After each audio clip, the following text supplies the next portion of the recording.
expecting that the strawberry farm is open, but it is closed. So here I am.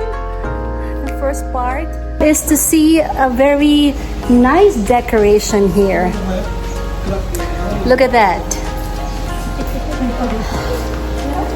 So, meron silang kimono rental. Okay, how much ang kimono rental? 250 per the whole time na isusuot mo. Ay, no matter what, how many hours? 30 minutes the whole time. Ah, okay. So, ito yung mga kimono nila. Ay, ang gaganda. Sige, baka mamaya ako magsukat. Ano? And then they're also selling cookies with strawberry. Join me and we'll have a lunch and we'll check out the gardens. Let's have fun. So, dun po ang entrance ng restaurant.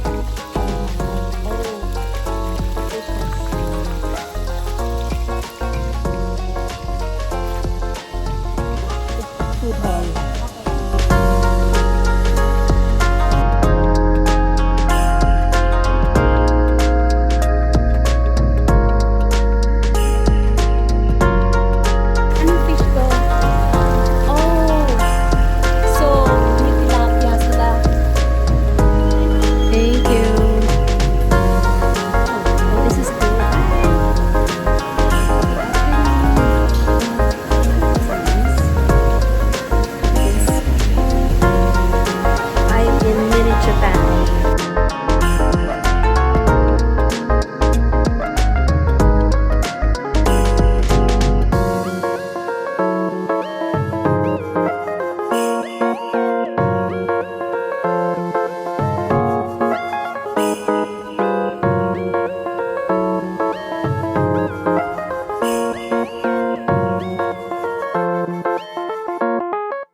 So if ever you're in Tagaytay, well, this is no longer Tagaytay. This is Alfonso, right?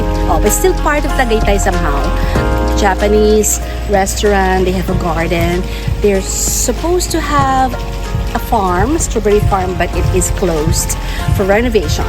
You can buy strawberry stuff like cookies, and you have nice Japanese dress while you eat if you want.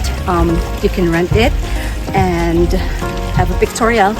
So if you want to have an experience, of a Japanese lifestyle, come and visit Zen-Zen here in Alfonso, Cavite.